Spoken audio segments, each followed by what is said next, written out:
Ayan mga kadods. Muna ay amahan sa mga sisiw natin mga kadods. Ano yan? Pure Rhode Island Red. Yan. Yan ang amahan.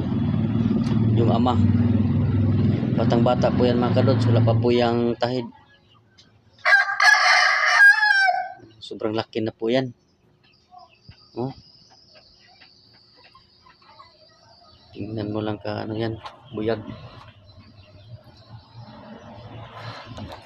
Ito yung ama sa pito na mga sisiw. Okay, ganda ang tingnan mga kadods. Gusto ko yan mga kadods. Tatanggalin ko yung palong kasi ramdam ko na parang mabigat yan sa ulo niya eh. Puputulin ko yan po.